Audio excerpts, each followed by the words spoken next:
اللہ کی بڑائی کا تذکرہ، اپنی بے بسی کا اظہار۔ اللہ کی بڑائی کا ذکر کہ اللہ بڑے آپ ہیں۔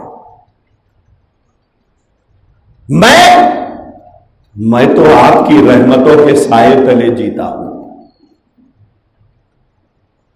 میں تو آپ کی شان کریمی کے تلے جیتا ہوں۔ میں کیا، میری حیثیت کیا؟ سانس اندر جانا بند ہو جائے تب بھی مشکل، سانس باہر آنا بند ہو جائے تب بھی مشکل۔ ایک واقعہ کتابوں میں لکھا ہے کہ ایک بادشاہ کو ایک بیماری لاحق ہو گئی تھی کہ اس کو پیشاب آنا بند ہو گیا تھا۔ تو اس زمانے کے بہت سے حکیموں نے علاج کیا لیکن افاقہ نہیں ہو رہا تھا۔ تو کسی نے بتایا کہ وہ جنگل میں ایک صاحب رہتے ہیں، وہ علاج کرتے ہیں، اگر اجازت ہو تو بلا کے لائے۔ کہا بلا کے لاؤ۔ بلا کے لایا گیا۔ انہوں نے دیکھ کے کہا کہ علاج تو کروں گا لیکن قیمت بڑی تگڑی لوں گا۔ اب مرتا کیا نہ کرتا، جب جان پہ بناتی ہے تو آدمی جائیدادیں پھونک کے زندگی بچاتا ہے۔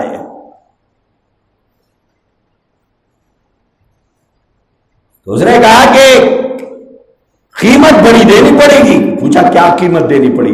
بولے آدھی حکومت میرے نام لکھو، کہ جتنا ایریا ہے تمہارا اس کے آدھی حصے کا میں بادشاہ ہوں آج سے۔ بولے بھائی لے لے بھائی، آدھی تو بچ گئی نا۔ اس نے لکھ کر دیا کہ یہ آدھی سلطنت کے آج سے تم مالک ہوں گے اگر میرا علاج ہو جائے۔ بولے ٹھیک ہے۔ اس کے بعد اس نے دوا دی، افاقہ ہوا، پیشاب جاری ہوا۔ اب جاری ہوا تو بند نہیں ہو رہا ہے، جاری تو ہو گیا، اب بند نہیں ہو رہا ہے۔ تو بولے حکیم کو پکڑ کے لاؤ بھائی، اب ایک دوسرا مرض ہو گیا کہ بند ہونے کا سلسلہ نہیں لیتا، مستقل پیشاب کے قطرے جاری ہے، پیشاب جاری ہے، یہ کیا بیماری لگ گئی؟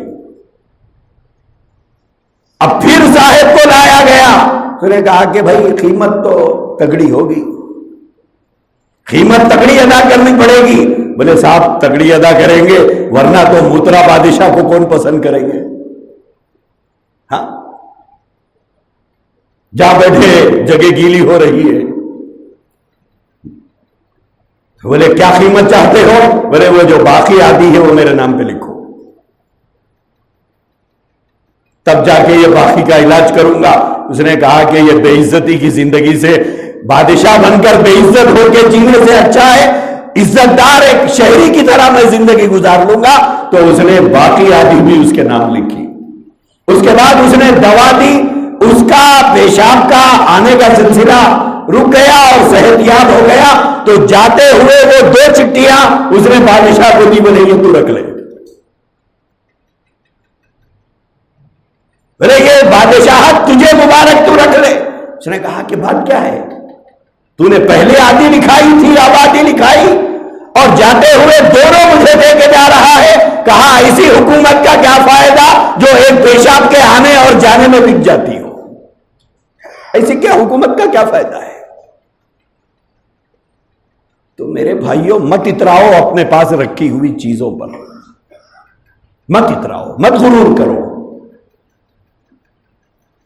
مت تکبر کرو، مت اکڑو، مت اتراؤ۔ اللہ نے دیا ہے سر جھکا کر کھاؤ، اللہ نے عطا کیا ہے سر جھکا کر چلو، بڑے بڑے نیوالے کھاؤ، لیکن بول بڑے چھوٹے چھوٹے بولو، بڑے بڑے بول مت بولو۔ اللہ کو غرور نہیں پسند، اللہ کو تکبر نہیں پسند، اللہ کو عاجزی پسند ہے۔